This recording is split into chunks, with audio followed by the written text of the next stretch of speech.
Now let's talk about sitting.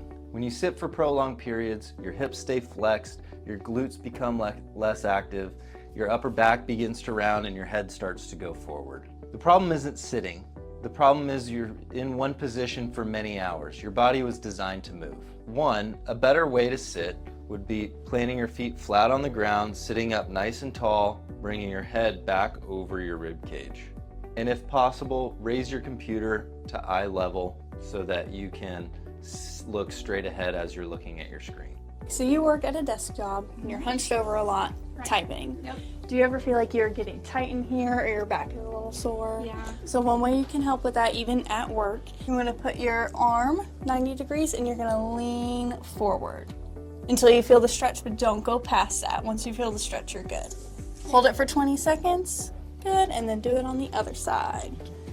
So arm, and then lean. Perfect. Oh, I feel a stretch right here. Good. A great one to work on your muscles in the back is put your hands on the wall, shoulder width apart, and then do a light push-up on the wall. That's gonna work your back muscles. So instead of leaning forward, you're gonna slowly start to see that your shoulders will roll back again. Oh, nice. A lot of people assume that standing all day is healthy because it's better than sitting. But in all reality, standing all day creates its own set of challenges. Your calves end up tightening, your hips become more restricted, your low back and all the erector muscles keeping you upright all day become really fatigued and achy, and your joints are experiencing the same repetitive pressure for hours at a time. One of the easiest points of advice I like to give people if they're standing in one position all day, most of the time we tend to shift away from our pain, so I typically tend to shift my hips this way, and I'm putting my hand here, or in America, we always lean on something. My biggest pointer when you're standing at a soccer field all day watching your kids play, just kick your feet out nice and wide. I go a little bit wider than shoulder width. That way my hips really can't shift one direction or the other. I stay nice and balanced and everything feels cohesive. So some simple basic calf stretches everybody can do at home. I like to post up against a wall and I like to focus on one leg at a time. So you're gonna kick one heel back, load up that front leg, and I like to sit my hips forward until I feel a big stretch all the way down my calf.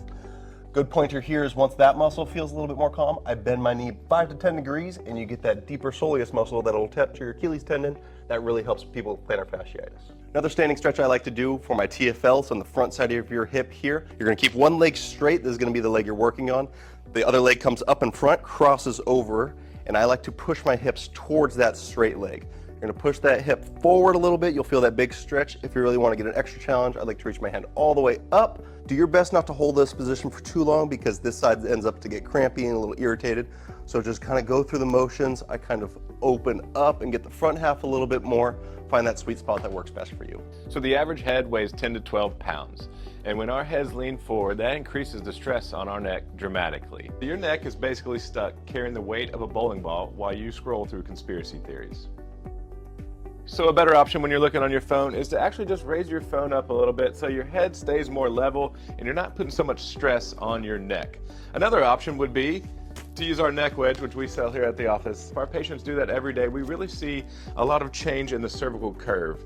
Most x-rays we look at, most people don't have a cervical curve, but if they use this device, we get some really good results. So what we do when we get this home, you want to look at it, make sure your shoulders are here, your head hangs off the piece back here.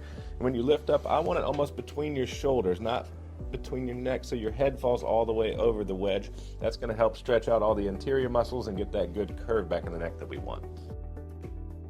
What I like to do when my neck is stressed after a long day, I like to stretch the trapezius muscle and that levator scap in the back half. That's where most people have that big agonizing knot right in there. I grab the bottom side of a chair, so I'm gonna keep that tension in my shoulder. I'm gonna slowly drop my ear to my shoulder, and then I like to turn up to the ceiling to get that trap to stretch out. You get the anterior neck muscles to stretch out as much as you can. After that, set up the exact same way, roll the shoulders down and back, pin them down. You're gonna slowly drop one ear to shoulder again. This time you're gonna look down towards that opposite armpit. That's when you should feel that big stretch of the back half of your neck going down towards your shoulder blade. This one should feel really good. Do not overdo it because it can stress it even further. Another one you can do if you feel like there's constant stress and stretching is not calming that down, we can actually reset the tension in that muscle. So what I like to do is pull that tight shoulder up to my ear, pull it backwards, you're gonna drop an ear towards it, and then look up and away. Pretend like somebody's fingers between the shoulder blade and the neck, and you're trying to squeeze it as much as you possibly can. As you start to shiver just a little bit, as you feel the muscles contract, contract, contract, you're gonna get a bunch of blood flow.